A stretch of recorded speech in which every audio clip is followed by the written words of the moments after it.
Hello and welcome. This is NTA Tuesday Live and I'm Cyril Stover. Now last week, the National Bureau of Statistics released its second quarter report for the 2017 GDP that shows that Nigeria's economy grew by 0.55%. Now the news was celebrated by many who see the development as a good omen for economic recovery. Of interest are the fall in inflation rates and the rise in foreign exchange reserves within a year. Now, going by the report, the GDP growth was largely driven by improvement in the oil sector, and this, analysts say, calls for concern. There are views that the recovery may be a weak one or short-lived if issues such as diversification of the economy and providing credible alternatives to oil as foreign exchange earner are not taken seriously. Now, how true is this?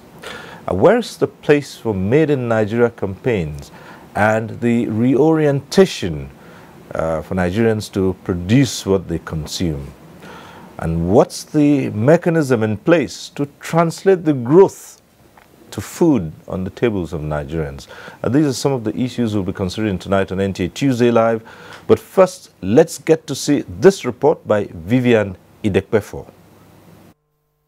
Nigeria, one of the powerhouse economies of Africa, slipped into economic recession in the first quarter of 2016.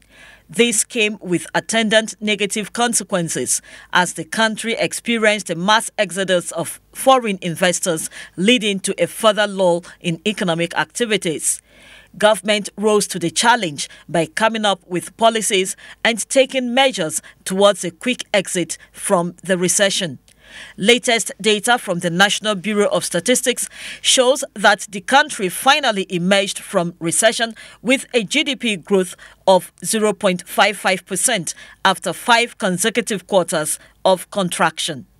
This is an improvement of 2.04% over the corresponding quarter of 2016. It is also higher by 1.46% from the rate recorded in the first quarter of 2017. The report showed that aggregate GDP stood at 26.9 million naira in nominal terms, in contrast to 23.5 million naira in the second quarter of 2016, indicating a nominal GDP growth of 14.60%. Growth was largely driven by oil, manufacturing, agriculture, and trade. The non-oil sector grew by 0.45% in real terms, which represents 0.83% over the second quarter of 2016 and 0.28% lower than the first quarter of 2017. The report elicited reactions. It is true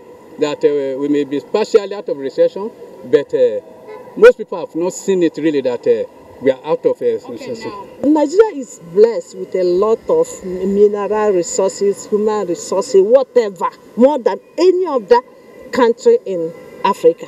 Experts advocate for sustained efforts at diversification, citing increased budgetary provision to key drivers of the economy, such as agriculture, while also making a case for social inclusion. If Nigeria is to grow from this recession, there is need for massive development, there is need for massive agricultural inputs. So it is now for the government to really invest heavily in agriculture. That will be able to sustain us.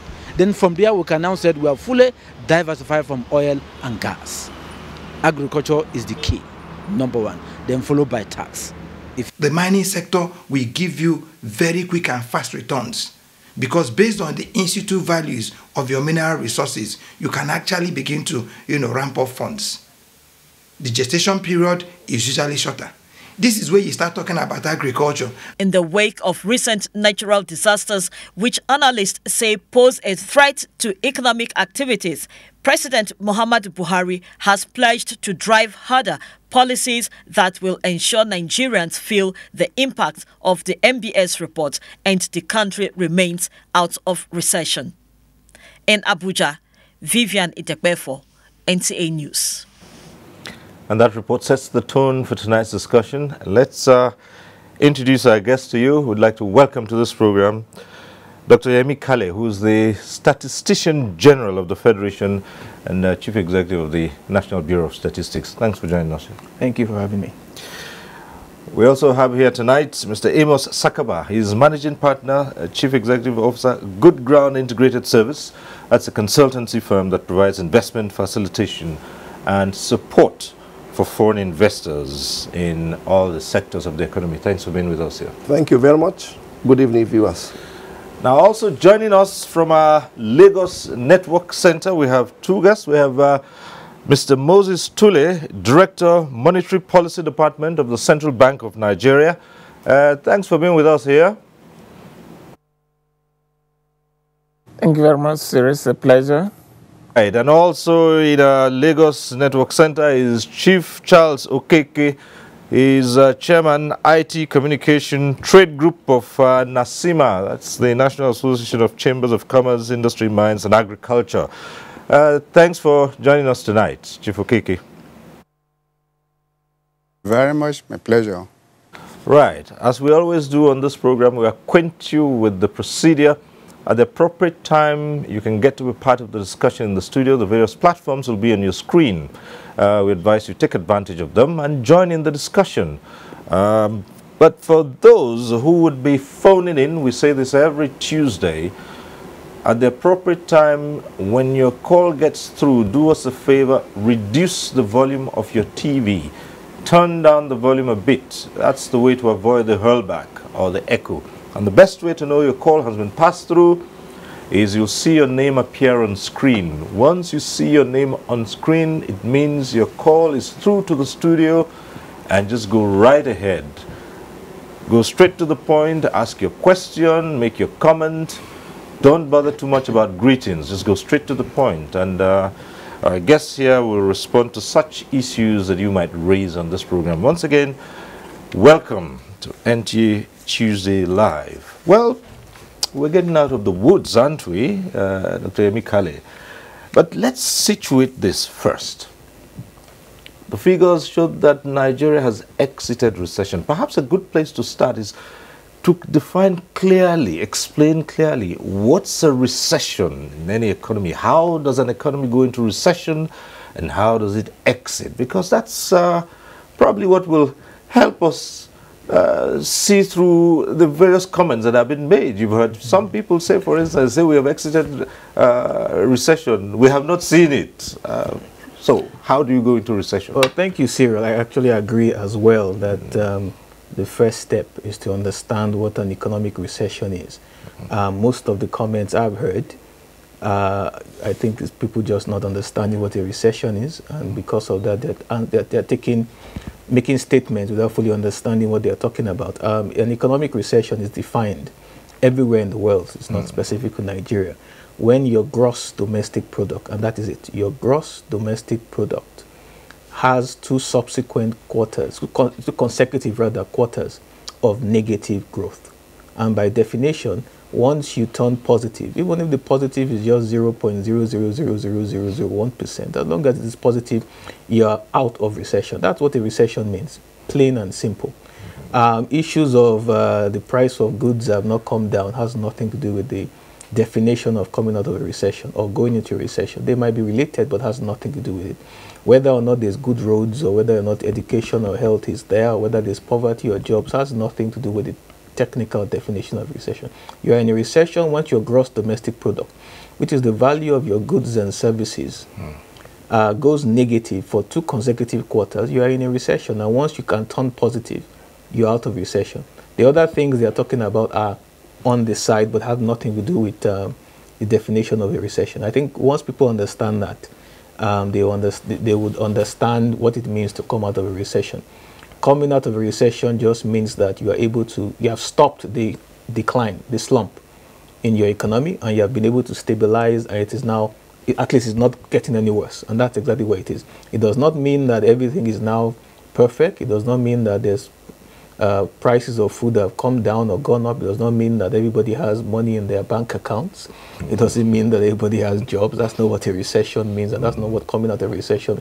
I think when people understand that, the definition, and put it into context, a lot of the questions that have been raised about how can we come out of recession will be very, very clear. All right, but I'm sure you must have seen so many of those comments yourself, or heard many of them. There is also a group that questions the validity or the veracity of the figures that have been churned out. Some might easily say, isn't this political? Well, I think those that say things like that, in my opinion, are probably suffering from what I'll call political or statistical or economic paranoia. The same agency, the Bureau of Statistics, with the same chief executive, with the same staff, that announced that we are going into a recession, and everybody accepted it. They accepted the veracity of the computations then, comes and says 15 months after, well, we have turned positive from 5 quarters of negative growth to 0.55, and then somebody is questioning whether or not the numbers were. What happened between the last 15 months when the office was releasing data showing negative growth? What would have changed? You can't say that this thing is manipulated, because you have to ask yourself, why wasn't it manipulated in the first quarter of 2016, the second quarter of 2016, third quarter, fourth quarter, first quarter of 2017? Nobody manipulated the data, and then suddenly in the second quarter of 2017, somebody says it makes no sense. It's completely inconsistent. And that's why I say people that say that it's just political paranoia. This same agency, MBS, released inflation data a couple of days before, saying that food inflation was the highest in 9 years. It wasn't manipulated then. And then 4 days later, the office is now manipulated. Again, it makes no sense. It's completely inconsistent. And anybody that says that, I think, is just it's probably just political. I guess elections are coming, so people, when elections come close, people tend to play tricks with facts and data. It always happens, so I'm not particularly surprised. All right. I will return to you and look at the issues and what helped Nigeria to exit recession. But let's get the opening comments of Mr. Amos Sakaba in this regard. Yes, thank you very much. I would look at it from the investment perspective, because coming out of recession tells a lot of stories about, it sends the right signals to investors all over the world. We've been inundated with a lot of congratulatory messages, because it shows that Nigeria is set to restore growth and development. And investors have been itching to take advantage of some of the major policy reforms that this administration had embarked upon, especially the executive orders, which really is a very clear demonstration of government's political commitment, the political will on the part of government to drive through reforms, far-reaching reforms that, will assure investors that they are welcome into Nigeria and that they can do business with government agencies without the usual worries and concerns. So I think that in terms of attracting and retaining investors, both foreign and domestic investors, the figures we are getting are sending the right signals, and it's a proof that some of the measures, some of the policies that government had taken in terms of coming out of recession, the growth plan, if implemented meticulously, it will be the time to now build blocks on the coming out of the woods into actually growing the forest. Okay, right. All right, let's go over to our Lagos Network Center, and this one goes to the Director Monetary Policy of the Central Bank of Nigeria, Mr. Moses Tule. I'm sure that at the time Nigeria went into recession, you must also have been inundated with all kinds of views and comments on the factors that were responsible for that. And now that the country is exiting recession, also a number of issues have been placed at the doorstep of the central bank. Relate this to us, if you will, what the monetary policy had to do with all of this. Thank you very much, Siri. I think to start with, Mr. Amos Sakaba got the narrative perfectly correct when he made allusion to the quality of macroeconomic policies.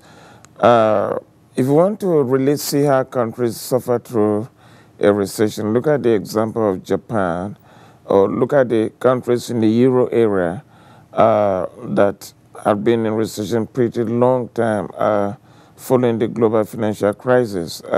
It took pretty long for them to even restart growth at all. And for us to have been able to get through this 15 months down the line shows the quality of macroeconomic policy. And in terms of what the central bank did and did not do, the central bank can't take credit all on its own and then beat its chest that this is what we did to take the country out of recession. Because macroeconomic policy is a suite of policies. They all work together. So whether it be monetary policy you put in place, or it is action rate policy, or in this case, the interventions that the central bank did do, they all work together with the suite of fiscal policies and other structural policies, all working together. So we can't, as a central bank, say that this is what was the policy which the central bank did to take the economy out of recession. But when you try to expand the narrative, we would, in a very humble way, say that we contributed our quota through ensuring that monetary policy delivered price stability to reduce inflation. That instills confidence and anchor expectations. That's what we would also be looking at the reforms that took place in the foreign exchange market during the period. We would say that those reforms were quite fundamental in trying to instill confidence in manufacturers and other economic agents that had anything to do with the economy. And that led to the building of confidence, and we saw how the inflow of foreign capital began. Even if you say that is portfolio capital, you can say so. But certainly one thing we do know is that inflow, which was not there ab initio, led to the stability in the exchange rate, and that provided sufficient confidence for economic agents to leverage and the economy to pick up. Again, the interventions in agriculture and other subsectors of the economy, again, the very humble interventions which the central bank did participate in, and then the policy advice and explanations that were going on from time to time, all this helped to anchor the expectations. And I think these are all fundamental. But as I did say, all these were inputs into the suite of macroeconomic policies during the period. All right, thank you very much. We'll remain in Lagos and go over to Chief Charles Okeke of NASIMA. And we just simply will just ask, what's your reaction to the figures released recently showing the exit from recession? Thank you very much. I want to thank whatever operators that made this news possible for the organized private sector. Is a good news in the sense that confidence, once is there, it encourages productivity, it encourages activity. A businessman who is putting money into his business would want to know that this money is not going to go into the air as a result of recession. So when government has announced with all the intricate activities of different arms of government to work out the economy out of recession, is a good news to NASIMA as a body. And let me say this, it's quite coincidental, and we must take credit for that, that the recession is announced, the country is said to have come out of recession the very moment NASIMA elected the first female president.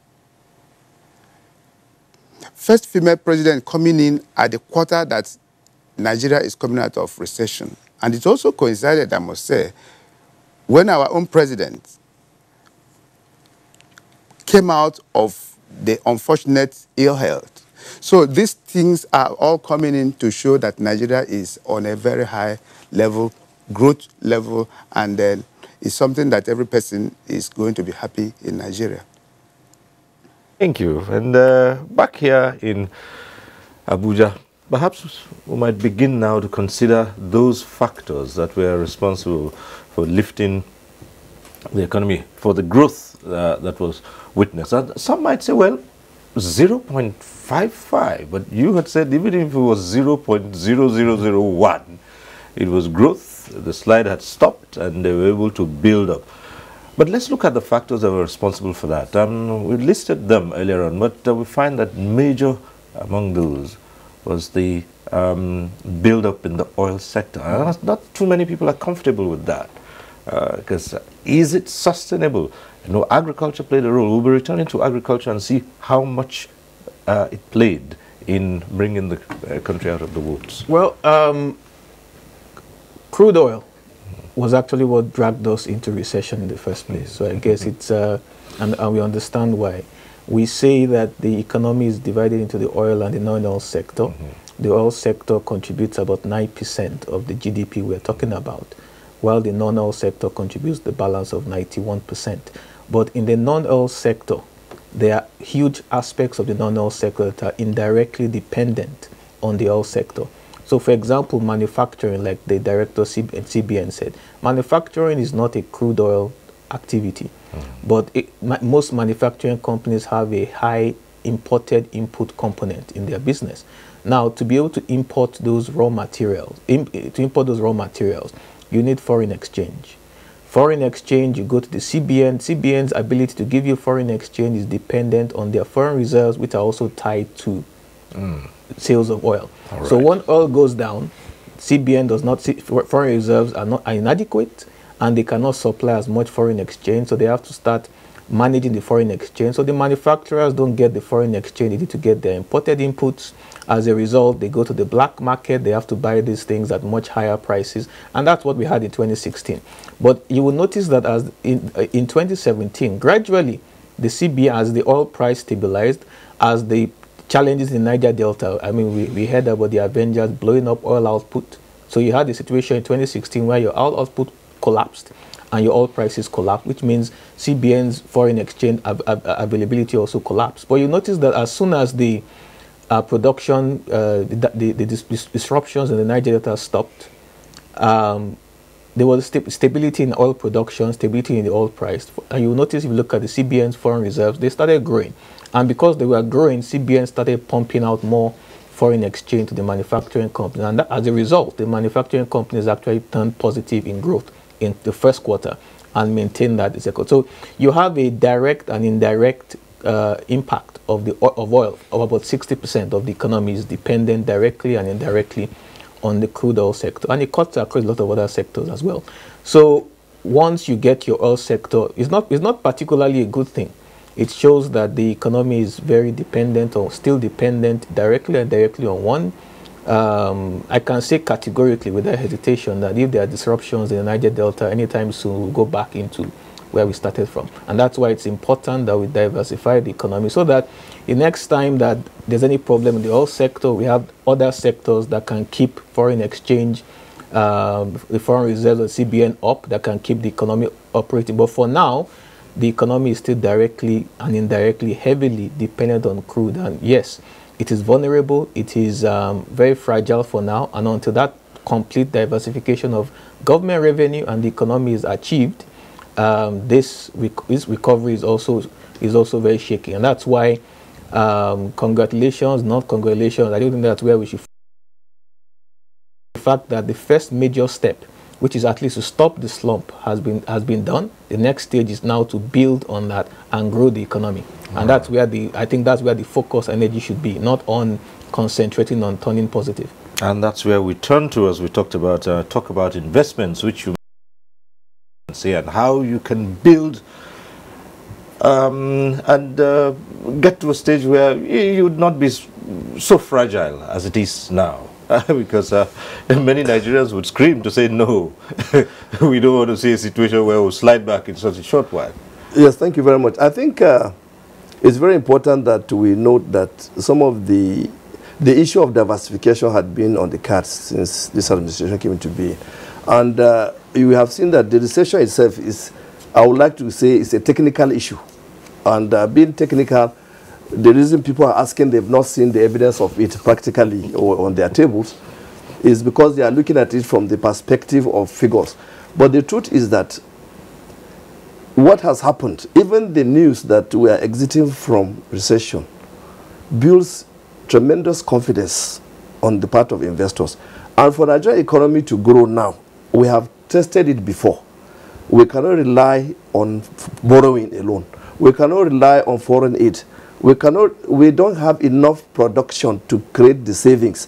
What we need is to be able to attract and retain genuine investors, both locally and both local and foreign. We have seen how local Nigerian investors have contributed to job creation, and we have seen how they've contributed to expanding the figures that he's talking about. And recall during the period of when the rebasing was done, the data showed clearly that the sectors that can drive the economy are non-oil sector, are from the non-oil sector.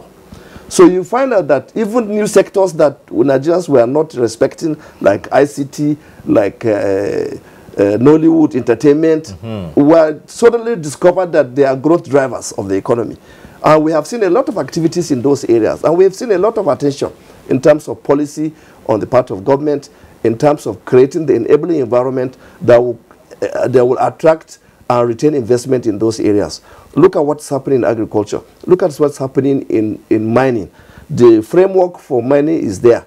It is just to build upon it and create incentives that will support massive investment in mining. Mining alone can create all the jobs that Nigerians need.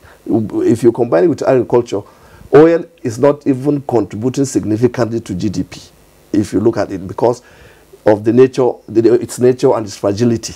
But if government concentrates on assuring investors and creating the enabling environment, as it has shown so far, in the kind of reforms they are initiating and implementing, in the kind of microeconomic policies and fiscal policies that have been put in place, to give confidence and to assure investors that, they are not only welcomed, they are being supported also to consolidate, to consolidate and operate profitably.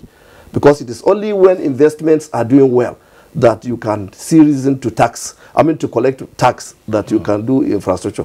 It is only when investments are here that we can create the job. Government cannot create jobs any longer. It is the responsibility of government to create the enabling environment by supporting private sector to create the jobs. They are the one that can create the job. They are the one that have the capacity to do so. So I think diversification should be taken holistically, and we should try to play down on this oil issue, because oil has a limitation, and as he rightly pointed out, it took us into this recession when there was some kind of instability there. But if we were relying on agri, even manufacturing is picking up and is doing very well and is contributing GDP. So if we are able to sustain this level of growth, I'm sure in the next couple of quarters we should be really out of recession, and we will be in a position to, people will begin to see the impact of coming out of recession on their tables. People will begin to see employment, jobs being created. People will begin to see that the economy itself is producing more. All right. So still staying with growing this economy and moving away from the fragility of what we have just had now to exit the recession, let's return to the central bank and see how its policies, because we have related the whole issue to how manufacturing can pick up and what manufacturing is to a large extent dependent on in terms of sourcing raw materials, for instance, and other inputs through the acquisition of foreign exchange. So let's see in what direction is the CBN going at this point so as to sustain this growth and eventually exit the fragile, area of that we are in now? Thank you very much, Siri. Let me start by saying that the Monetary Policy Committee had, in the communique of its last meeting in July, given indication on the basis of the empirical research it had conducted, the composite index of economic activity up to year end, which showed that the country indeed was going to exit from recession, and we indicated that in the communique, but that it was going to be fragile growth if conditions persisted. Therefore, the MPC had called on the relevant agencies of government to ensure that we do things slightly differently, to ensure that when we do exit from the recession, we actually have regrowth. And if you look at the economic recovery and growth plan, we have a projection that by 2020 we should be growing at 7%.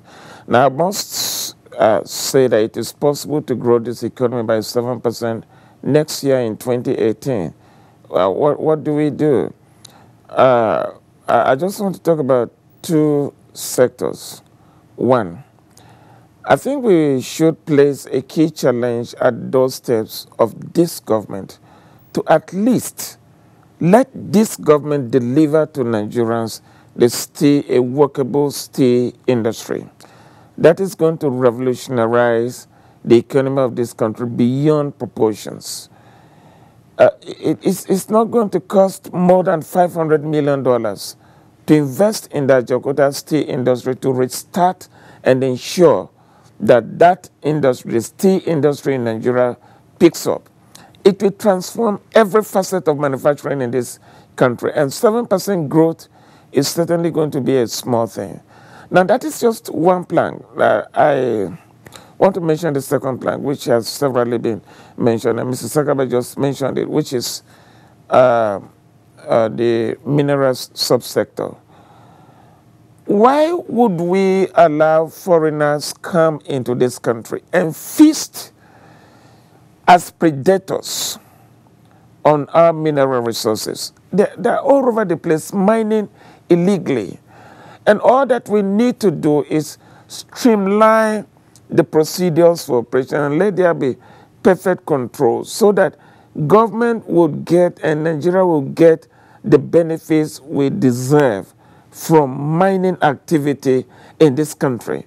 That again would contribute significantly to growth.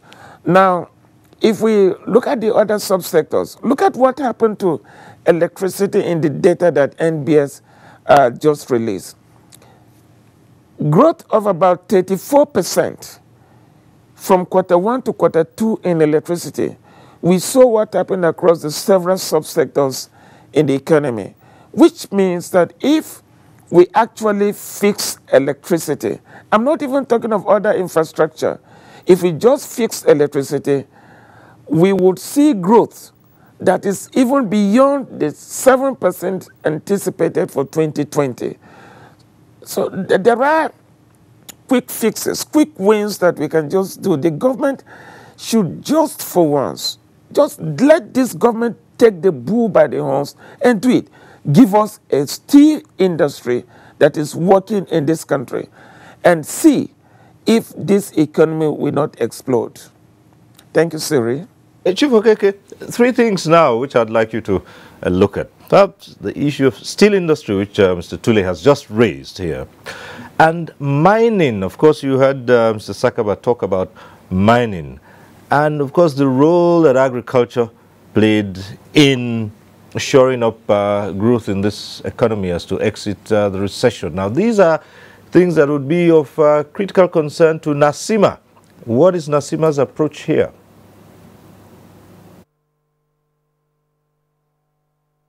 Cyril, let me also bring in, Tule has brought in certain aspects of activities in Nigeria that has never been given its due share. Let me tell Nigerians that it took one young man called the founder of Facebook to come to Nigeria to let Nigeria know that any country that wants to survive tomorrow must key into IT and telecommunication. And that is why the present president of Nasima thought that she must key in, her administration must key into this particular future. You agree with me, going by statistics, that California, which is the seat of IT, is the 5th strongest economy in the whole world. What does California produce? No oil. They are only into the Silicon Valley, yes, where internet is the mainstay of the economy. Iyalode Alaba-Lawson has set up an IT arm of Nasima to key into this particular very important. I don't hear government talking about IT, developing IT, but every country that means country now goes into this particular bit. So that is why Nasima is taking it very, very seriously. Nasima wants to harvest all young people in the whole of Nigeria, the 774 local governments in Nigeria. Nasima wants to harvest all young people that have the entrepreneurial ability, the intellectual ability to go into IT development of applications and all that. Nasima will want to garner all of them and work with government for purposes of enhancing all this very important aspect of revenue generation. If Nigeria keys in appropriately into internet development and internet-related businesses, as at 2016, IT contributed about 1.6, if I'm very correct with that particular statistic, 1.56 billion naira into the GDP. But when properly harnessed and supported, I can tell you that it's going to take over whatever agriculture, whatever oil. Nigeria will key in and be a greatest exporter of ICT, and we have the population, we have the vibrant youth, we have every key member. Look, it's a situation whereby every business in Nigeria keying into internet. That is when the Benue man that produces yam can stay in his house, a village man, and put his product in the internet, and somebody in Korea will come and will immediately buy it and sell it off. So what we're saying is making use of the present technology that is available, which is ICT. And Nasima is buying into that very, very seriously. But not forgetting also to highlight the facts of the bad roads that have prevented even farmers from making use of transporting their goods. So the infrastructure development in Nigeria must be tackled very, very seriously. Moses has mentioned electricity. Electricity is, the data of electricity in Nigeria is a bane in a lot of businesses that go on. So Nasima would want government to play its role actively in some of these very critical areas.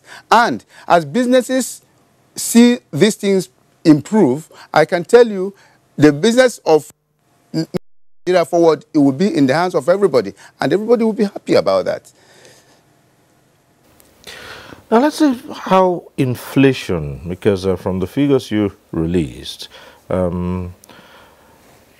we saw what inflation had done to the economy before, and then from your statistics, you find out that one of those things people applauded was that, okay, the rate of inflation had considerably slowed down, but not to the extent, like you rightly observed, that people would look out and say, well, prices of goods have fallen.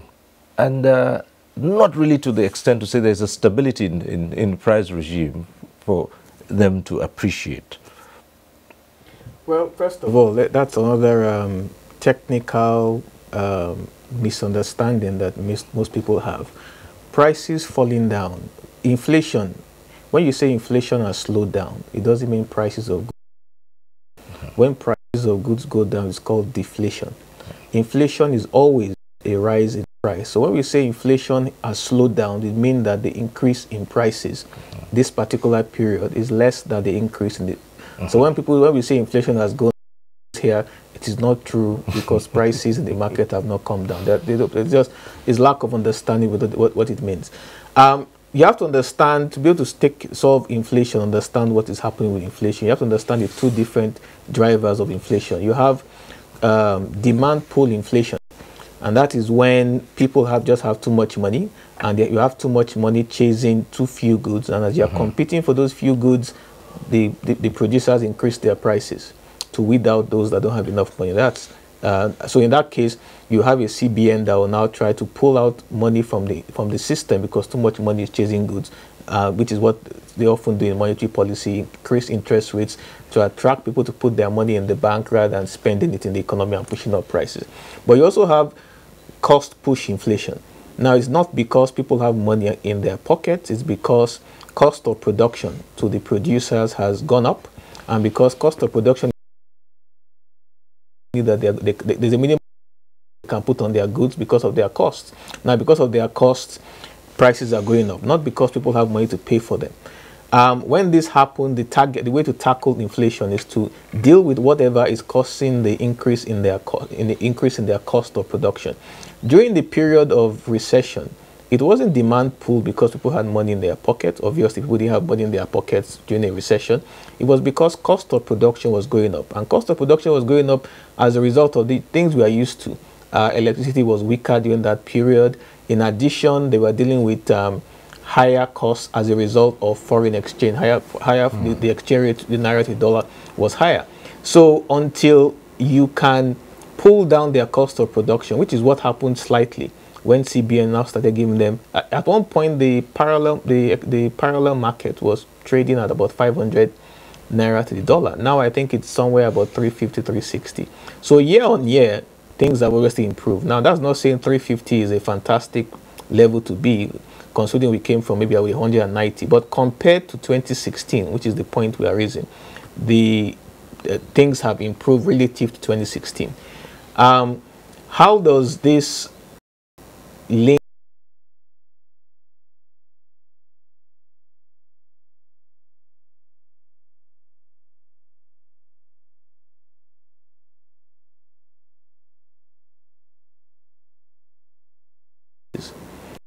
trying to maintain their profitability? So they will do a lot of things. They will lay off staff. Once they lay off staff, you have fewer people that have an income. Fewer people have an income means they have less money to spend in the market. The woman in the market is now going to say that she's not getting enough business and she'll complain. That's how it affects them. They will also cut down other services that they had. So if a business, a manufacturing company had, advertisements, services, they would say, well, we're trying to cut costs. They'll reduce the advertisements. They will cut down. Maybe they have a catering service. They would say, well, they can't afford this anymore. They'll cut. Now, when they cut off the catering service or the advertisement services, the advertisement company is also losing revenue. They will do exactly the same thing. They will also lay off their staff, reducing more people into the market. Vicious cycle. And it continues like that. Now, when you come out of recession, the reverse is the case. The company is now making money again. So it's a gradual process. He will now start by rehiring those he had laid off initially. Those ones come back, they now have a salary. The woman in the market now starts seeing gradually that people now are getting money. All the investments that they had shelved because they are running out of money, they start introducing them, they start expanding, they start reintroducing all those services. They now start increasing advertisement. Now that they're getting money, they retain back the caterer and the people that supply them newspapers that they had stopped. They hire them back again. Those ones again start doing the same thing, hiring, and then those services they too had stopped, they start, and then gradually you start seeing a situation where jobs are being created. You get a situation where, because jobs are being created, people are getting money. They are now spending money in the market. Then the manufacturer says, okay, I can now increase my production. He now increases production. You now get to a situation where production is now larger than demand. So supply is more than demand in the market. And then prices start slowing down. That's how these things work. It's a gradual process. It's a slow process before it goes from you've come out of recession to everything stable. It's the same way it took us from 2014. The economy was slowing down. We didn't sleep and wake up and we're in a recession. It was a gradual process from 6% to 5% growth to 3%, 2% to negative growth. The same way it's going to be from minus 0.55. If we do the right things that we're meant to do, it will start building up. And in that process, all these other multiplier effects gradually start kicking in. And that's basically the way you move from your recession to your prices of goods and services either going down or at least going up at a slower rate. Let's return to one of those factors responsible for the cost of production. And here I'd like Mr. Tule to come in because the access to foreign exchange, which has been mentioned, that's one of the interventions of the CBN. And I've always had people ask this, is that sustainable, this intervention in terms of foreign exchange, Mr. Tule? Once again, thank you, Siri. Let me say that the central bank does not earn foreign exchange by the mandate given to the bank to ensure the stability in the value of the currency. We only manage the foreign exchange by way of exports.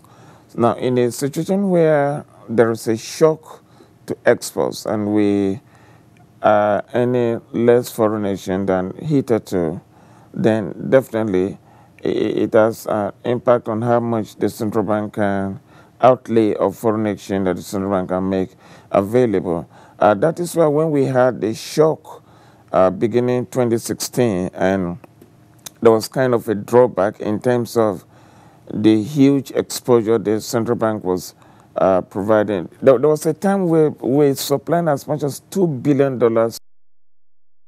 the market. But what we discovered was that the demand for foreign exchange has no relationship whatsoever to the amount of imports that come into this country. So there's this kind of racket in there. People are demanding for foreign exchange under very auspicious circumstances, very questionable circumstances. Now, if you have that kind of a structure in place, it's extremely difficult for the central bank to manage the limited supply of foreign exchange that is available. Even people who demand for official foreign exchange at official rate and they export goods refuse to bring in, repatriate the process of such exports. They come back to the central bank again and demand for foreign exchange again. Central bank supplies to them. They initiate production, export, keep that overseas, come back again. You know, that kind of a thing, as if it's an ocean that the supply of foreign exchange is unlimited. We have a limited stock, and in this case, it's so much dependent on the price of oil. So if we do not grow foreign exchange because we are not exporting enough, or the economy is not exporting enough, there is no way the central bank alone can meet the foreign exchange needs of this economy. Now, ideally, what is supposed to be done is that economic agents are supposed to source for their foreign exchange, export, they export goods, produce goods, export, and then supply the economy with foreign exchange. And then from other autonomous sources, foreign exchange is also supposed to come into the economy and go out when the need arises. But in a situation where there's so much dependence on the central bank to supply the foreign exchange needs of the country, and for an economy that is as big as this, I am not too sure if it is sustainable. It is not sustainable at all. And if you look at the kind of population that we have, and especially the youth population, then the need for the creation of jobs if the economy solely depends on the central bank to supply the foreign exchange needs, it's certainly not sustainable, and the economy cannot provide, the kind of jobs that are needed to absorb the teeming population of the youth. So I think something significantly different needs to be done. And so part of what needs to be done is the narrative we've been having here, that government needs to make certain key investments and make it, and know it is making this investment to take the economy away from oil. And one of such, as we did say before, is to ensure that the steel industry begins to work in this country.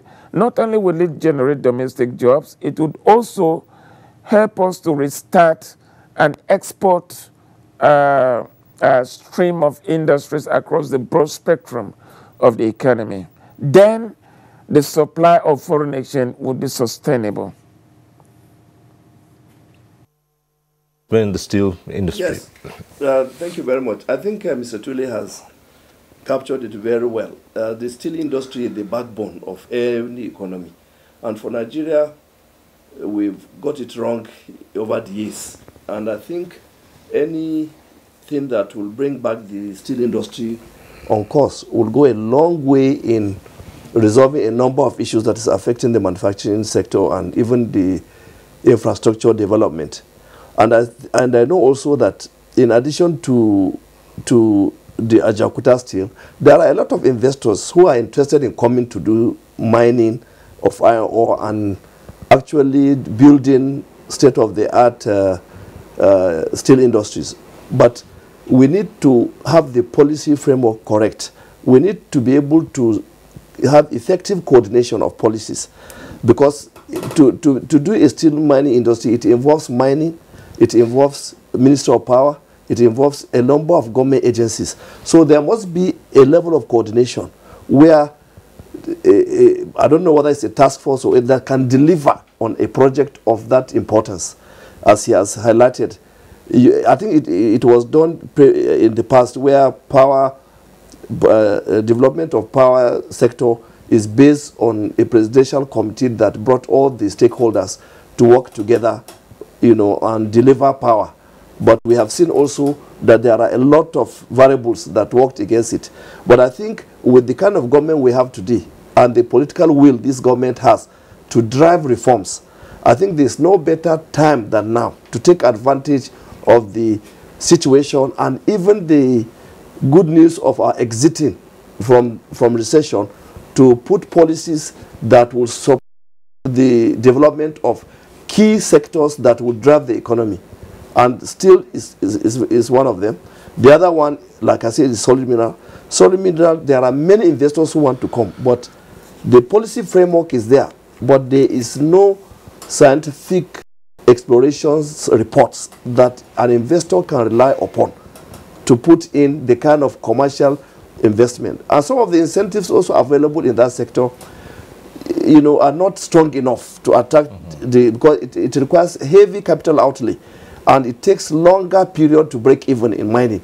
And if government recognizes it will put policies that will support massive investment in these areas, and then we are able to move forward. Right now, money is restricted to those cement companies mining limestone and the rest of them. And we need to have over 40 strategic mineral resources that are sought after all over the world. But we need to, in addition to the framework that is now existing, let us have a system where government can invest in the exploration stories so that these reports are made available to investors and they will see what is available and the quality and the quantum and be able to take advantage of it to put in their money. And I think if we do this, we will have massive investments in that sector, and we know what that sector can do. Also, almost like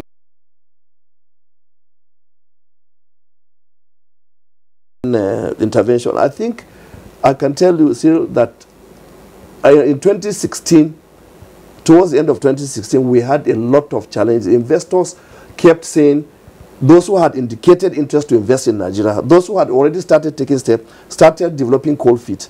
Why? Because they cannot come and bring their money. invest in Nigeria and they cannot repatriate the profit back to their country. They cannot even service the loans they took from outside the country because of inaccessing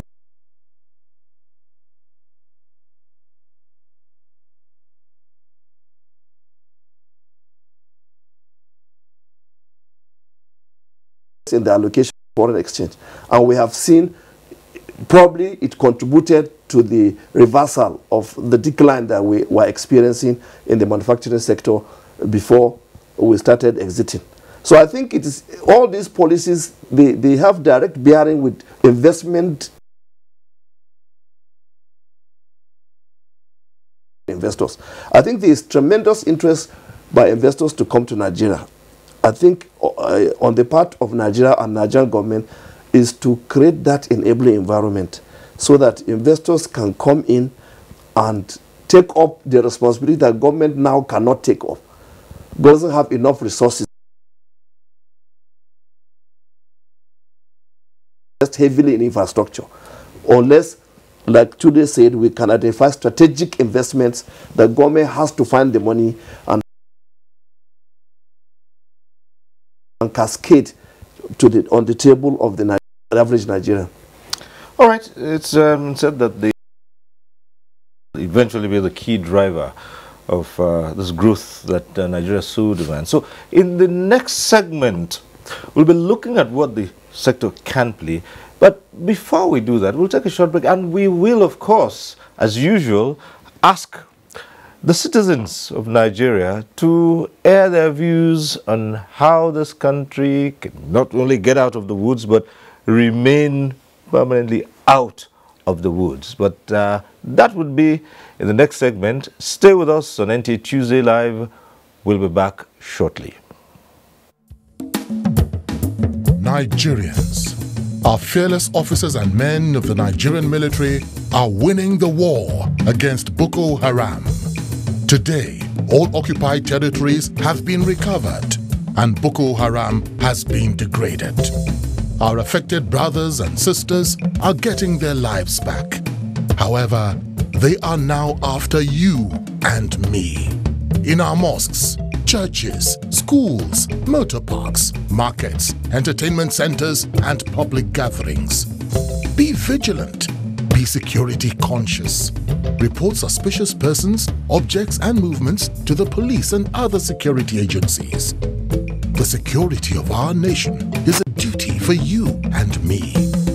Nigeria unite against terrorism. This message is brought to you by the Federal Ministry of Information and Culture. The struggle for independence had been a long and tough one. Our founding fathers and compatriots sacrificed their comfort and even shed their blood. We cannot at this point in history afford to spirit away their sacrifices for immediate but temporary gains of today. Let us emphasize what unites and not what divides us. Working for the unity of purpose with a stronger vision for a better tomorrow. NTA, growing with the nation. Nigeria, the only country we can train with remarkable potentials to excel. Let us believe in ourselves and change our attitude for the sake of our country and generations unborn. Let us revive our cultural values, which are our essence as a nation. Let us renew the spirit of patriotism and hope in our dear country. Do not take or give bribe. Be punctual always. No more African time. We can't expect to be global citizens and operate on African time. Join the queue. Insist that people are attended to on a first-come basis, no matter who they are or where they come from. Nigeria, good people, great nation. Make you report any crooked person, object or wakajube movement to police and security agent demo. The security of our nation now work for all of us, plus including me and you. Nigeria, make we unite against terrorism. Now, Federal Minister of Information and Culture bring on this message.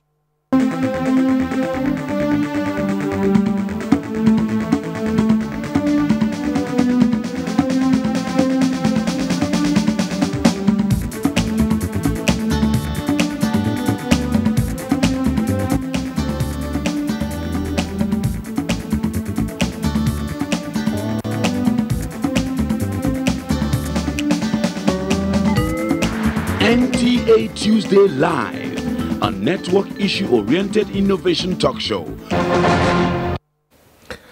Thanks for staying with us. Yes, we said we took the cameras out to speak to the citizens. Let's get to hear and see what they think about recession.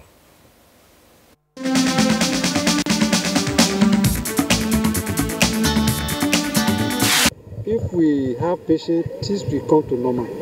Because this recession is a temporary matter. But everybody is still feeling the impact of the present administration. So I think what is necessary is for us to have patience with this government, which I know is actually doing their best to make every Nigerian feel at home. I don't even know really what it is this time around. I know what we call recessions. Well, President Buhari is trying to let the whole world know what the average Nigerian feels, and I believe by that statement he means that every Nigerian has to have a 3 square meal on his table before he can rightly say recession is over in Nigeria. So I believe in what he said. Prices of goods in the market keeps going on daily basis. Some time ago, NBS came up with information that Nigeria is out of recession. But the truth of the matter is that that has not been translated into prices of goods and services. We have the rich, we have the poor, we have the people, the middle class. The funny part of it is that all of us patronize the same markets. Although there are rich people who can afford to buy things irrespective of the price. But my concern is the poor, the average, who cannot afford to buy things in the same market. The government should... Like increase in rice, beans, foodstuff like that, yam, all this foodstuff, the increase before, like that's December, January, like that coming down, the increase were so high. But last month, July, this month, it's going down gradually. Yeah. So, going down, are you referring to the prices now? Yeah, the prices are going down actually, they are reducing. So, is that a way to say we're getting out of recession? Yeah, by God's grace, we are going to get out of it. We didn't save oil money when oil price was high. We didn't save for rainy days. And now the new government have come, there's no enough money. You understand? So Nigeria is a recession because of some elites of Nigeria doesn't want to see the Nigerians progress.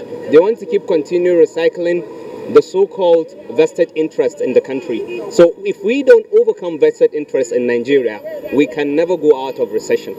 Vested interests have already loomed for the past 20 to 30 years in this country. And if we don't overcome vested interest in Nigeria, I don't think recession will come over. And talking of agriculture, ever since before I was born, I was learned that Nigeria were rich because of agriculture. And when oil was discovered, we just dump agriculture backwards and think about the oil. Now, the oil is going down, the oil wells are draining, and now everybody is talking about restructuring the country because oil money is going. And there is an economics from China that came down in here. He did a 2 years research in Kano and Niger State. They found out that these 2 states can feed Africa, not even Nigeria alone. So why can't we forget about this oil issue and bring on agriculture as one of the basics? Because this is the first thing we learned. Where are the hills and the pyramids of Kano? The pyramids of Kano are made through agriculture. I was not born there, but I read it. You understand? But I know that those pyramids were the pyramids where they were extracted in building the 3 refineries in Nigeria, the ones in Port Harcourt, Warri, and in Kaduna.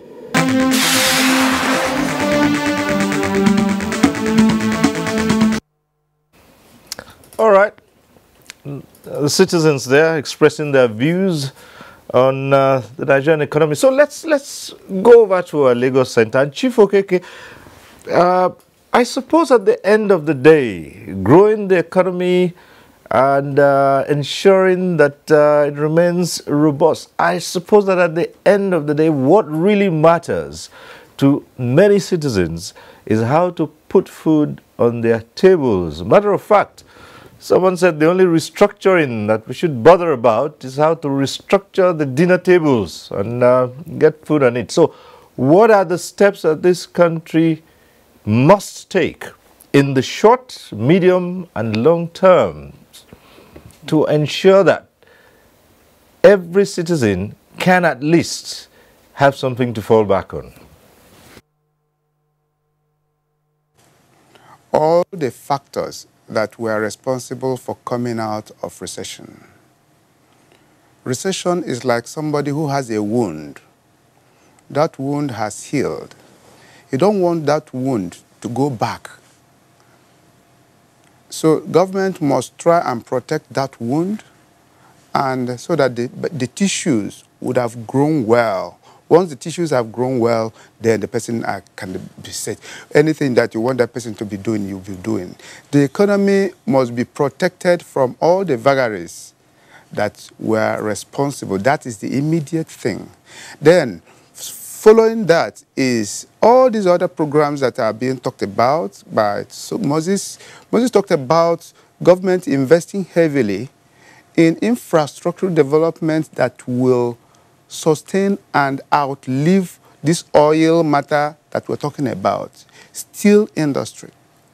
And once steel is developed and handed over to good management, because I remember that we had steel industry, which were not properly managed, and that was why it went moribund. So it's not a matter of just building another steel, but building steel and learning from the old lessons and knowing that old lessons are bad and we must have to discard them and put them into good management, even if it means having foreign counterparts that will give us the sustainability of that particular industry.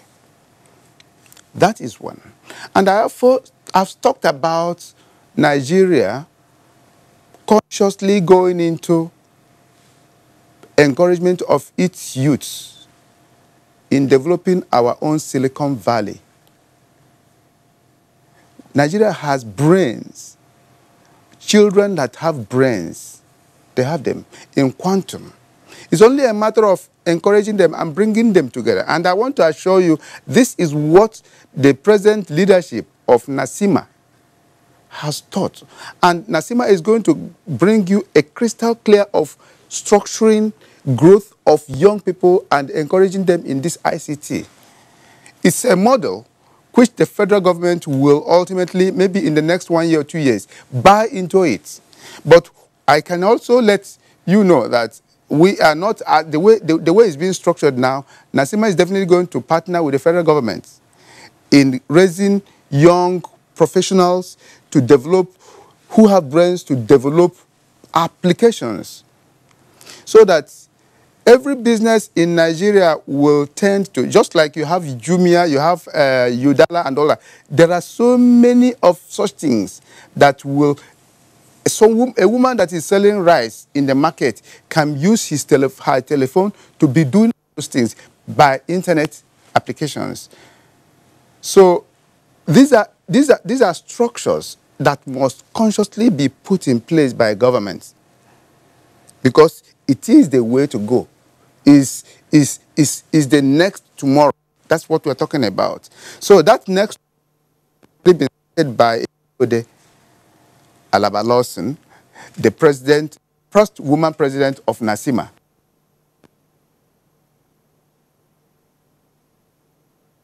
Showcase where we are going to. So that is talking about long-term plans, Cyril. Other things that must be done, and I want to read from what I read, one eminent Nigerian wrote sometime. He says, we must work ourselves out of this crippling recession and an undivided focus on agriculture linked to manufacturing looks to me to be a necessary and viable policy option. Agriculture linked to manufacturing. This was a statement that was made by a noble Nigerian, Mazi Samuel Huabunwa, OFR. So when you're talking about agriculture, agriculture must be encouraged, linked with manufacturing, and tied to ICT. These are things, these are structures that must be put in place that will help this economy to grow further. I'm happy you raised the issue of manufacturing, and that happens to be your turf as well, Nasima. How do you assess Nigerian products and trade currently, in terms of what value, when you put them side by side with the products from other African countries, for instance, and for the products that Nigerians so desire, which are coming from Europe and other, coming basically from the West? I want to say this, and I want to tell you part of the problem of Nigeria is the taste of Nigerians. Nigerians would always want foreign things.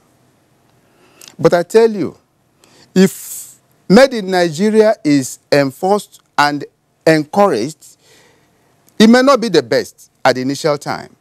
But I tell you, once it's been improved upon, and all government agencies that will keep, like the SON, and the other agencies that help to structure and confirm product viability and good and in the best forms, Nigerians should be encouraged to continue using Nigerian products.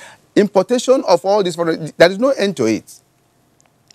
There is no end to it because our taste has so grown. That was when oil was booming. But now that oil is going down, our taste must be tailored down to be able to meet up with what we must start liking what we have in Nigeria.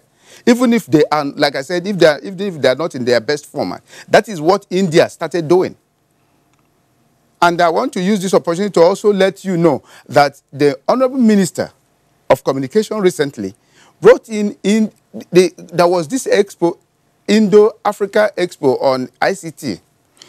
India has so perfected that now they are exporting their ICT. So Nigeria must start their own, even though it won't be in the best format, just like India was not in the best format, but they improved on it. Improvement is something that must be encouraged. So we can't, because our own qualities products are not in the best of UK or America, we abandon it. No, we must start using them now and continue improving on them until it becomes standard. That's what I can tell you, Mr. Let's stay on with that for a bit, Mr. Sakaba, in terms of producing what Nigerians consume and consuming what Nigerians produce. Yes, thank you very much.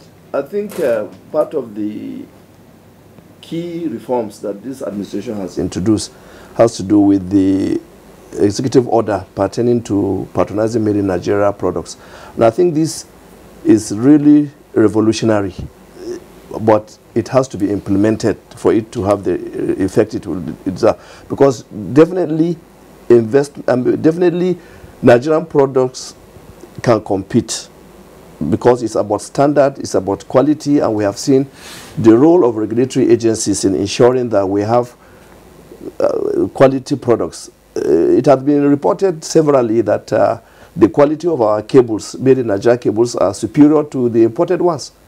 And so many other sectors, the quality of the cement we produce in Nigeria is of international. We are now net exporters of cement. So there are a lot of things that we can do. And I was privileged to visit Dangote's Egbeshe plant, and I saw that the technology that is driving that plant is state of the art. There is no pollution, there is no noise pollution, no dust hanging on the trees, and they generate electricity that powers that plant there on the spot. So it seems to me that Nigerians can do and can compete with any other country in terms of. And so government's position is to promote import substitution. If we are able to produce goods that can compete, Nigerians will have no business buying imported ones, especially because the price will not even be competitive. So I think that I agree that there is need to look at Made in Nigeria campaign and emphasize it. And the executive order even says that before you do any procurement, make sure that you make available use of what is produced in Nigeria first. And this is really a policy that will drive and encourage local production of manufactured goods and drive the import substitution policy of government. Sorry, I want to comment on the ICT that Okeke seemed to be very obsessed with. I think I agree with him entirely. ICT, in fact, internet is the next boom that Nigeria will have. Internet boom is the next boom. It will drive financial inclusion, it will drive agriculture, it will drive manufacturing, it will drive commerce. And I can assure you that the whole world is going digital. The evolving global economy is a digital economy. And it is good that Nigeria should begin to invest in digital literacy.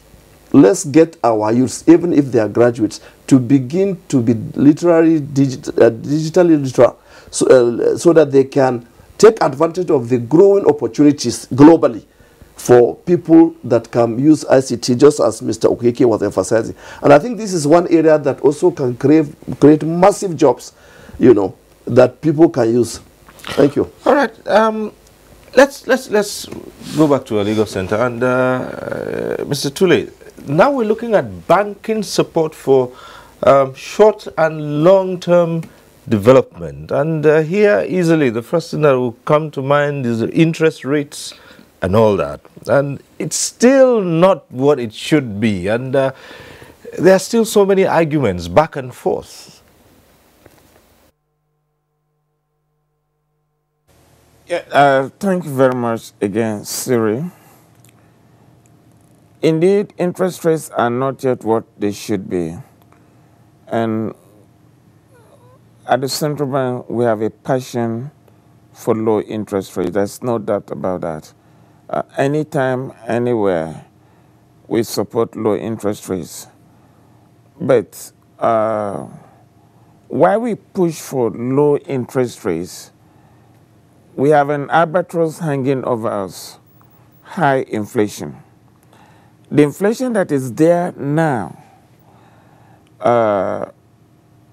didn't get to the level it is today because of growth in money supply. It was induced by necessary reforms. One, there was the reform of electricity tariffs. There was the repricing of petroleum products. There was the issue of the exchange rate devaluation. All of these three factors are non-monetary in nature, and they fed directly into domestic prices.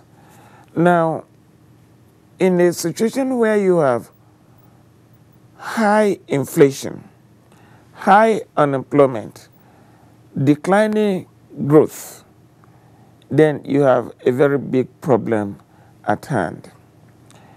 If the country was simply in a recession, the policy mix does not need to be so complex for any central bank to begin cracking its head over. I give you an example, Siri. Following the global financial crisis, the European Central Bank led by providing soft landing for the banking system and the financial system to restart growth in the euro area under the auspices of unorthodox monetary policy. But up to now, it has not quite worked.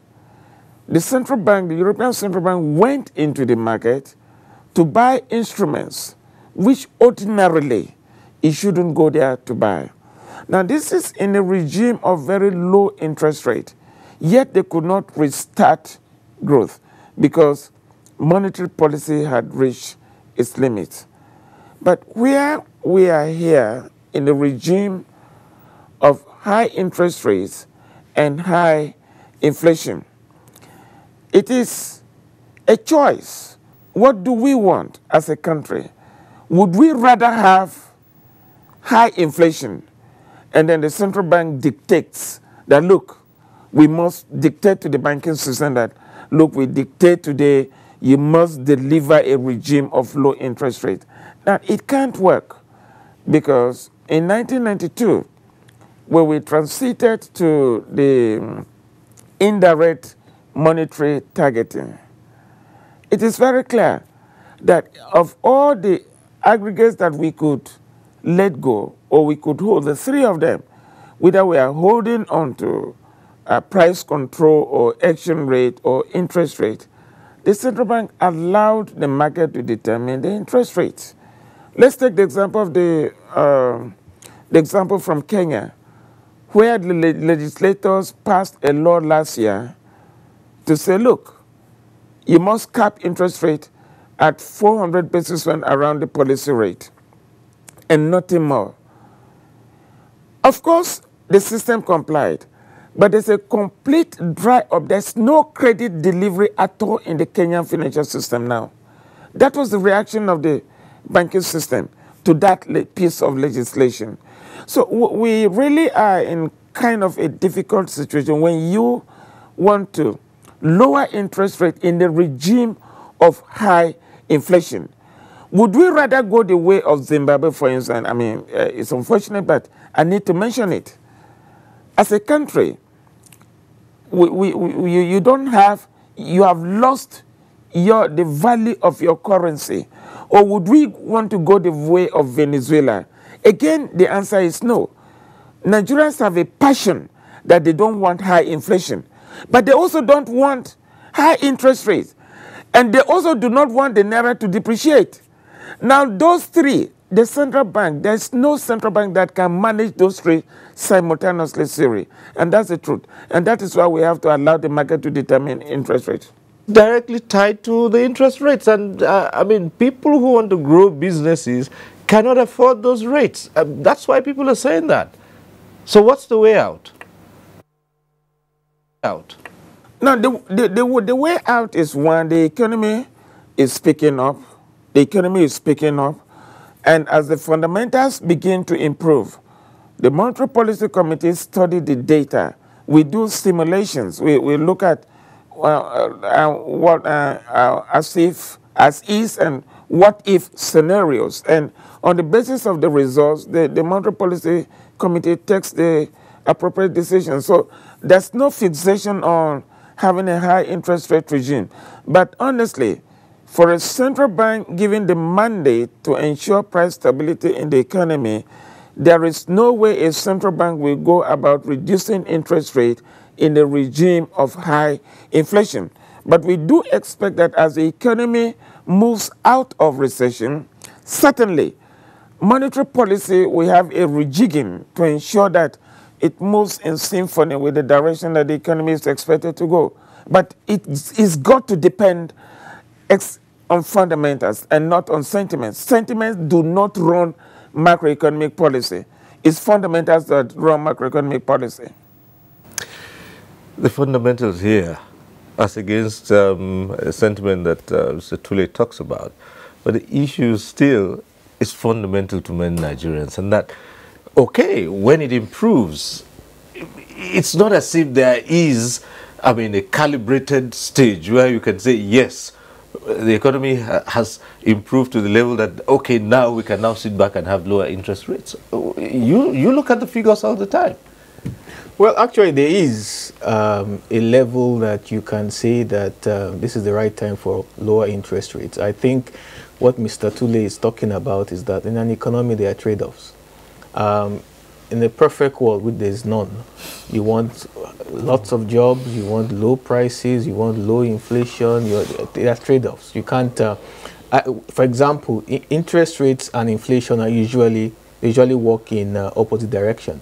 Now, I mentioned demand pull inflation previously. That's when you have too much cash in the economy. Now, if you reduce interest rates, you're encouraging people to borrow a lot more money and spend in the economy, which pushes up the inflation rate, with the same people that want the lower interest rates don't want. And the other so it's a balance, is a delicate balancing act with all this. You have to find that point where you have an equilibrium among this, but you can't have, like you said, it's difficult to have low interest rates and low inflation, because low interest rates encourages borrowing, which encourages economic activity, which forces money into the system, which pushes up inflation. So, like I said, it's a delicate balance between. But how does that relate to the other maxim again, that in order for you to grow an economy, you have to spend? Yes, that's why as an economy, you have to decide which is more important to you.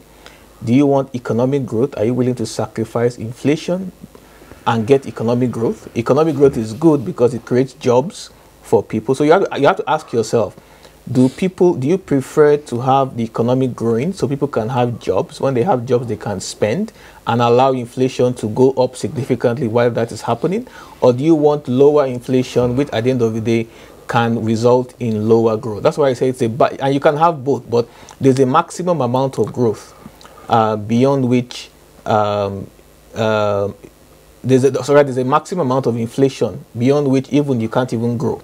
So again, like I said, there's an equilibrium point where there's a minimum point where you have the right interest rates with the right inflation with the right growth rates, and fiscal and monetary policies have to find that point. But it is difficult to have low interest rates, low inflation, high employment, high growth, all at the same time. Is just not economically feasible, and I think that's what Mr. Tule is talking about. So, but well, still back to how we can ensure the best terms for Nigeria. Well, is it any surprise that many Nigerians seem to be dumbfounded by all the theories of economists, and yet the basic thing is how to ensure that every citizen gets, the minimum at least, of what's expected for, if I might call it, comfortable living, food on their tables,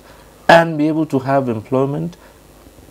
In any case, we do not see the level of unemployment reducing at such a rate that people begin to appreciate the impact of all these policies. Well, I think every country in the world, there's no country in the world that has full employment. Every country in the world has some level of unemployment. Every country in the world.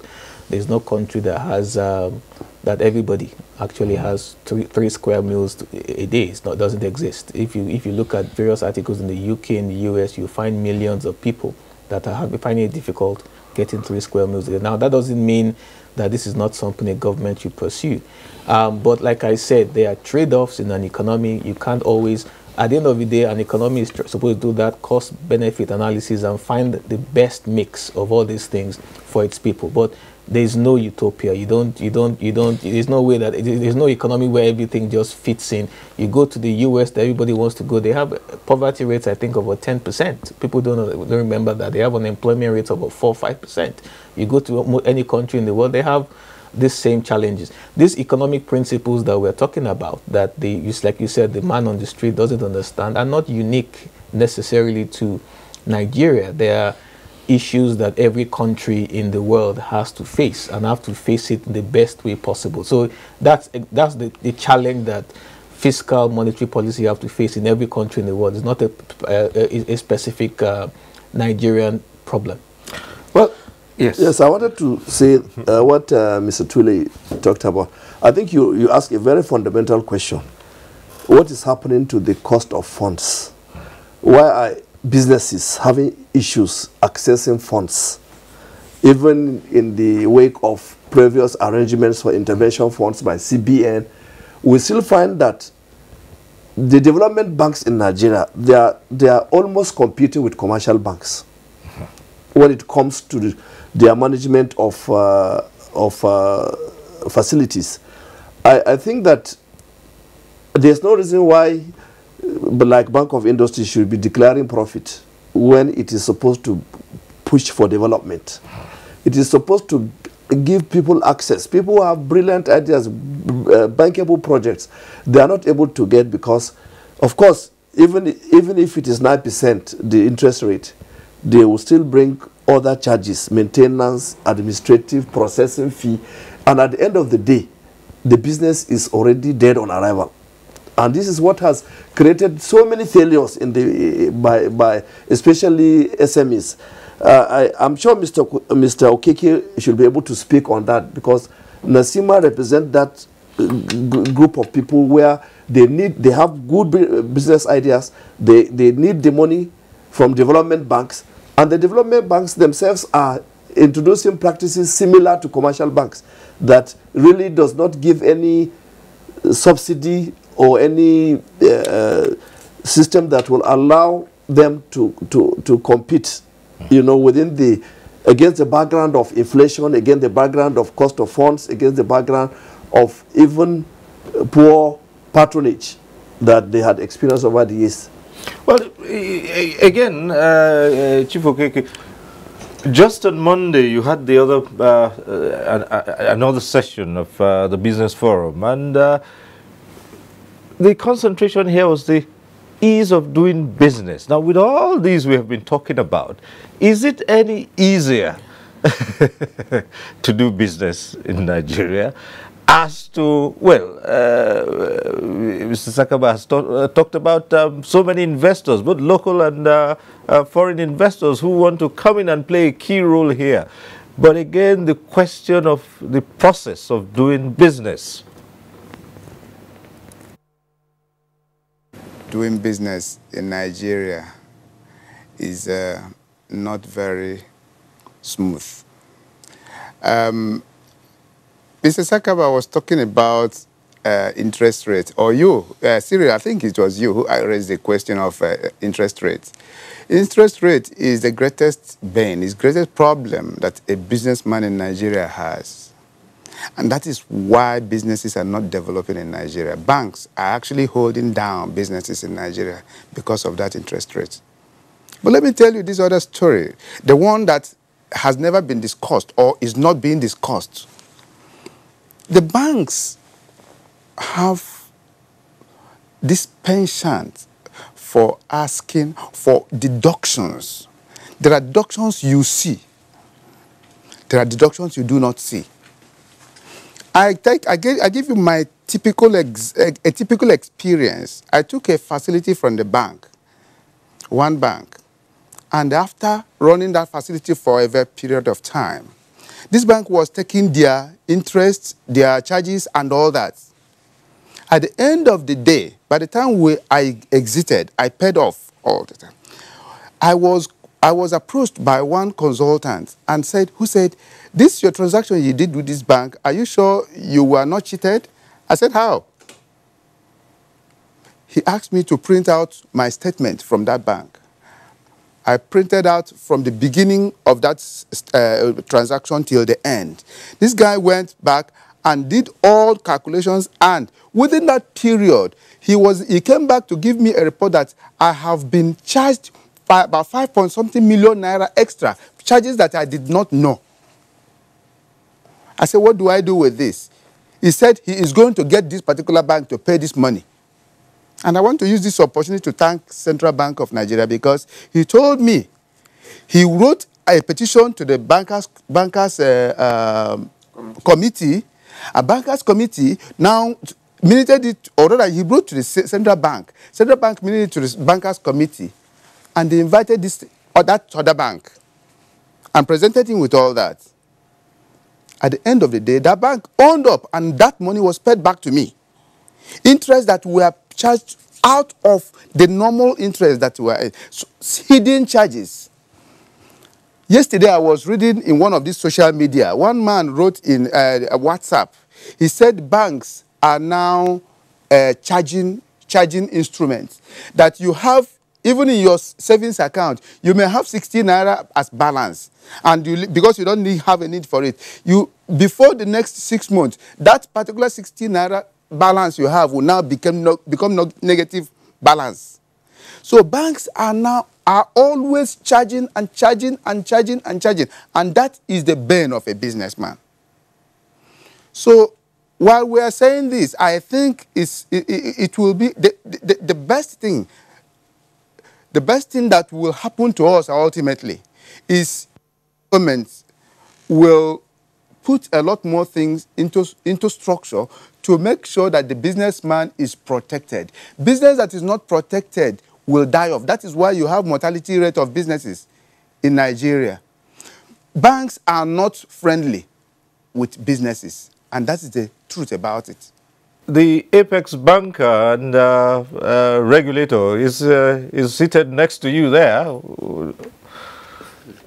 Mr. Tule. Yeah, thank you very much, Chief Okeke. Let me start by saying that the Central Bank takes such issues very seriously. We have established a full-fledged department, Consumer Protection Department, and that department is designed by a structure to handle all consumer complaints across the broad spectrum of consumers of financial services in the country. So whatever complaint it is that a consumer has with his or her banker or a corporate entity has, once it's reported to the central bank, we take it very seriously. And that also includes issues of hidden charges and,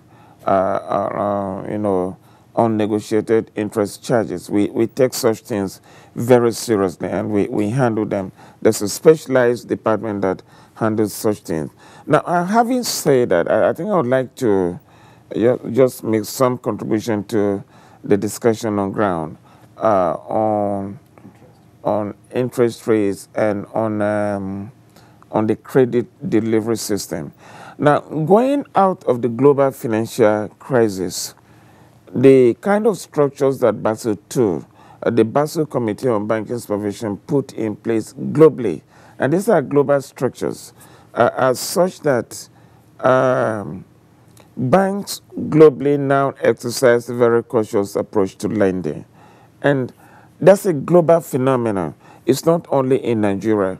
But it becomes a little bit more complex where you have a risk-free borrower like the government competing for funds with risky borrowers. The bank would normally lend to the government than lend to the customers. So the first issue is that the terrain within the country is such that the government is actively borrowing as approved in the budget, and the risky borrowers like members of NASIMA are also in the same environment borrowing alongside the government. Of course, the banking system would have preference. We have resort to the government, giving them credit more than they would give to the other borrowers. The other aspect of it is what Mr. Sakaba did mention, the way banks are treating even central bank interventions. I think a brief comment on that would be that even central bank interventions crystallize on the balance sheet of the banks and not on the balance sheet of the central bank. So the banks take the ultimate risk, even if a facility involves an intervention from the central bank. So it behoves on that bank or that banking institution to thoroughly interrogate the facility and get satisfied with it.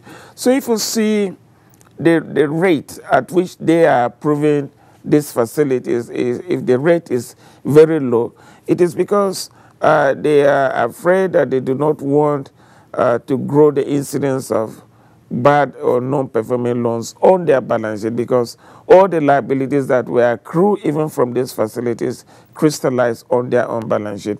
I think that's what I would like to add on that. Thank you. All right. So, gentlemen, as we begin to wind down, I find that we still have to talk about this other aspect, which is quite capable of throwing a spanner in the works in whatever attempt there is to firm up and sustain the growth in the Nigerian economy, and this has to do with corruption. Firming up institutions and, in fact, the enunciation of policies to a large extent is affected by corrupt practices both in private and public sectors. Now, you have also carried out a study, and quite recently, the NBS was heavily criticized for the data it churned out about the rate of corruption in society. What are we seeing here? Is this related to, in fact, the general well-being of the nation? That's how the economy will grow. If you have all kinds of distortions brought about by corruption, of course, policies will fail. Well, I'm not familiar with the heavily criticized part of it. From what I gather, it was received by the Nigerian public very, very well, because they felt that it mirrored their experiences. At certain institutions were not too pleased with you. Well, certain institutions will not be pleased with any institution will not be pleased with any negative report on the institution. But I have to say that MBS did not state that anybody was corrupt. It was a study, bribery from the point of view of the citizens. So the study was citizens telling us about their experiences, not MBS conducting any study on anybody or trying to undermine anybody's any agency's credibility. We go to the public and they tell us their experiences dealing with both private and public institutions in terms of bribery, and that's basically what the study was about. I think we all understand the implications of corruption as far as the economy is concerned. It has nothing but to offer but to slow down the process. For example, when an agency deliberately tries to slow down a normal process because it wants to be bribed, first of all, by slowing down that process, it slows down the growth of the economy. When resources that are meant to develop the economy are used for something else, of course, it's going to slow down economic growth. If money that is meant to develop the power sector is taken illegally, the power sector is not going to grow, and that means the businesses that we're talking about don't grow. Even in terms of the development banks, I'm not saying that was happening. I was giving an example. If there's if government is offering small businesses interest rates at lower loans at lower interest rates, and somebody working in the bank deliberately tries to prevent those businesses from accessing those loans, those lower interest loans, and asks for a bribe, and so it slows the process. It destroys the entire. So yes, there's a direct link between corruption and the economy not growing. And I look, the Nigerian economy has huge potentials. Those potentials have not changed. And I think one of the reasons why those potentials have not been achieved is because of this corruption. When you have to pay more than what you need to do to get a service that you're ordinarily entitled to. From that survey, we estimated about 25% of citizens' income being used to pay different kinds of bribes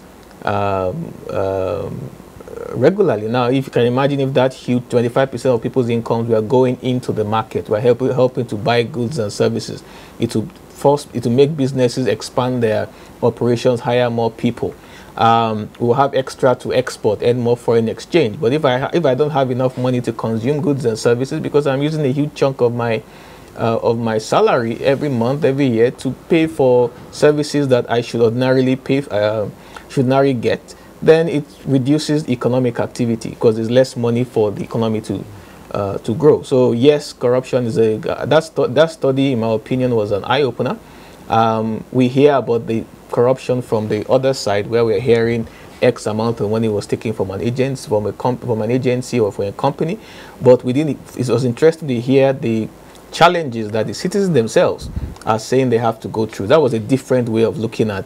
Usually look at it from the company, from the agency's point of view. Now it was from the citizens' point of view, where they say, where 95% of the Nigerians said, look, they've had to pay a bribe in one way or the other in the last 1 year, and many of them saying that it's so commonplace that they don't even see it as anything offensive. I remember one of the interviewers, because we see the raw data, said that when he's driving down the road, now he doesn't bother to engage in conversation. He just winds down his glass and stretches his hand out straight away because he doesn't want to engage in a conversation. Now it's gotten to the point where we've accepted it as, look, I'm not going to get my license or whatever it is without doing this. Before I'm even asked, I'm already offering. And that's the system and it squeezes the economy, doesn't let things go grow properly. Yes, okay. Yes, I think this is very interesting, but I think the issue of corruption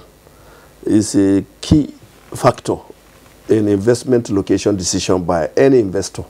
Investors look at the corruption index of a country and see whether they can do clean business, But more importantly, if you look at the ease of doing business executive order, it says that every government agency, for purpose of processing license, permit, or whatever from an investor or a businessman, you must display predictable rates, fees, charges that the person will pay. You must display the processes the steps that will be taken in advance. You must also be able to show the time frame within which the service is to be delivered. My point is that if this thing is followed through, that's the best way to tackle corruption in the public sector. You create systems, structures, and institutions that naturally discourages corruption, rather than depend on sloganeering and appealing to the goodwill of people. I think the best bet is to ensure that these policies, government should put in place a mechanism for ensuring that every MDA complies with those executive orders. In terms of, you go to any ministry, you see the licenses available, how long it will take you to get it, what you will pay. You cannot pay anything outside those fees because they are known in advance, they are predictable. I think it's just like what we experience with power, electricity.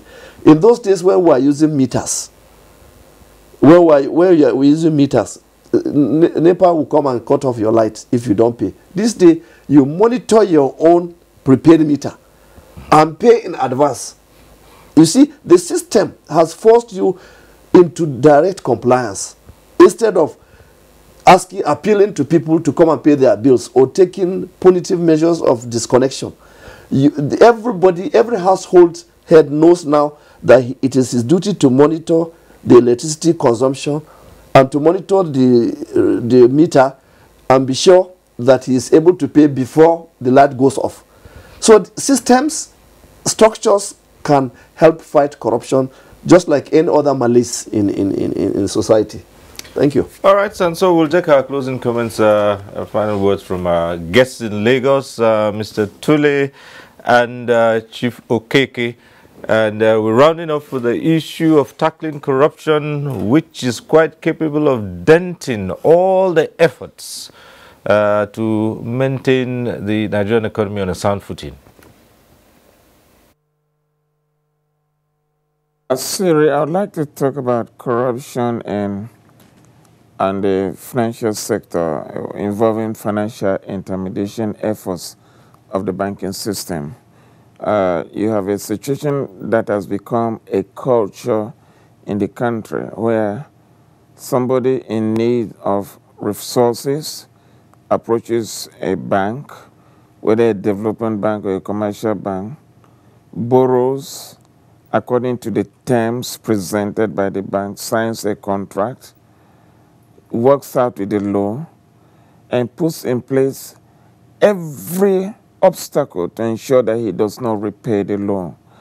And when the bank makes recourse to the collateral that was pledged for the loan, the person runs to the judiciary, and the judiciary is very fast, very quick in granting injunctions, some of them perpetual injunctions, restraining the bank from ever requesting the person to pay the loan back.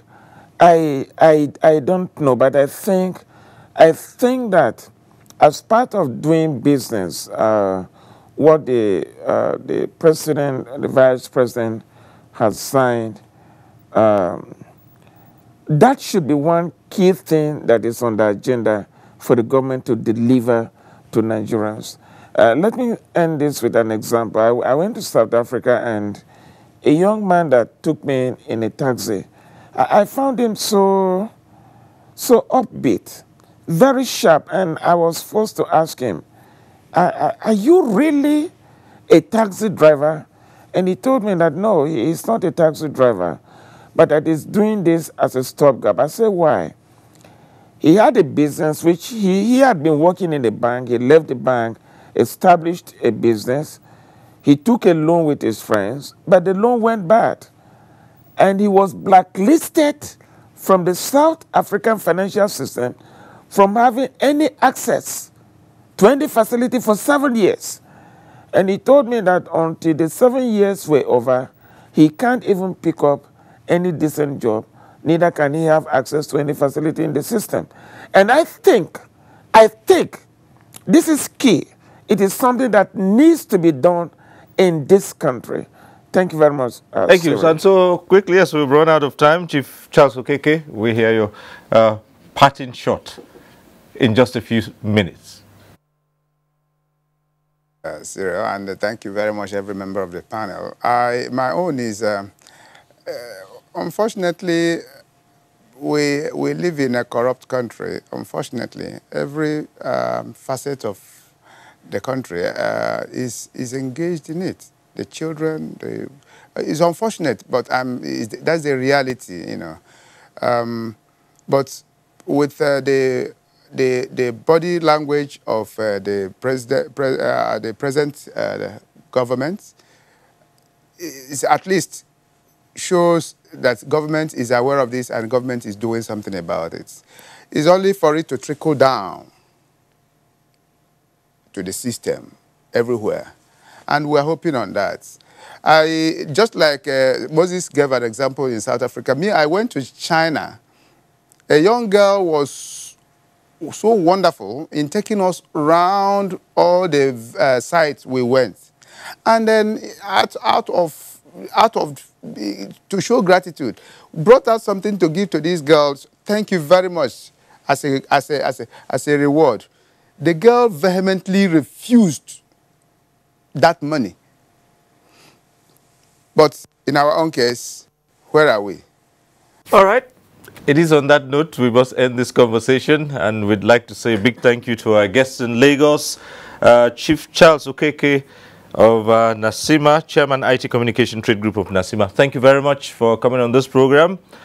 And Mr. Moses Tule, Director, Monetary Policy of the Central Bank of Nigeria. We thank you for coming on this program as well. Thank you. Thank you, Nigerians. And here in our Abuja studio, thank you also to Mr. Amos Sakaba, Managing Partner, CEO of Good Ground Integrated Service. We thank you for coming on this program. Thank you.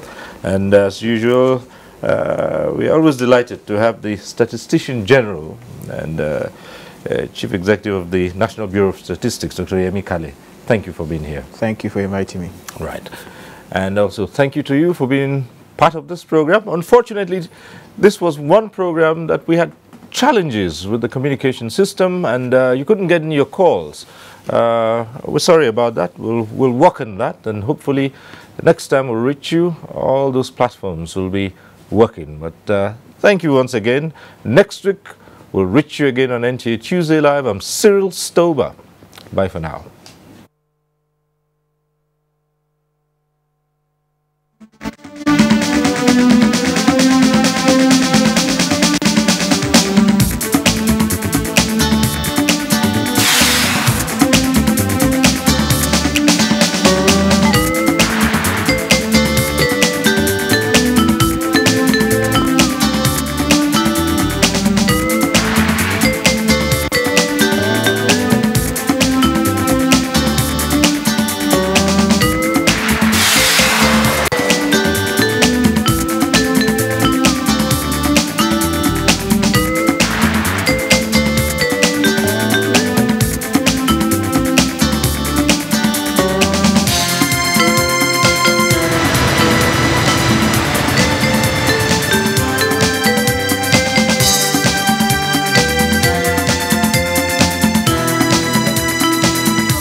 Where no one blinks. Don't miss it.